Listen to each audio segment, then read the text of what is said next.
I shefi i grupit parlamentar të Aleancës për Ardhmërinë e Kosovës, Besnik Tahiri, e ka pritur në shtëpi ushtruesen e detyrës së ambasadores së SHBA-ve në Kosovë, Anu Pratipatin.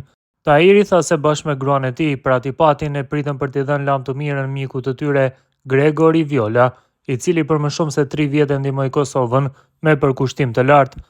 Kurrë nuk duhet harruar se gjatë qëndrimit të tij në Kosovë, Gregu dha një kontribut të jashtëzakonshëm, duke i dhënë mbështetje të parezervë Kuvendit të Kosovës.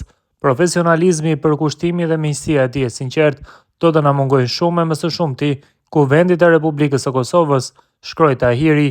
Ai më tej shkroi se në shtëpinë e tij priti edhe deputetët Abelar Tahiri nga PDK-ja, Arben Gashin e LDK-s, ish kryetarin e Kuvendit Glauko Njufca dhe Rita Ismailin, për të cilët tha se kanë punuar ngushtë në Kuvend dhe në ambasadë. Po ashtu sonte patëm nderin të mikpresim kolegët dhe miqtë tanë, deputetët Abelar Tahiri, Arben Gashi, ish kryetarin e Kuvendit Glauko Njufca dhe Rita Ismaili, që kanë punuar ngushtë me Gregu në Kuvend dhe ambasadë, teksa ndam një lajm të mirë të ngrohtë dhe i uruam suksese në kapitullin e ri të jetës së tij. Faleminderit për shërbimin tënd, Greg. Zoti të bekoft ty dhe familjen tënde në gjithçka që ju pret përpara. Qoftë gjithmonë e fortë lidhja e miqësia mes Shteteve të Bashkuara dhe Kosovës, shkroi më tej Tahiri.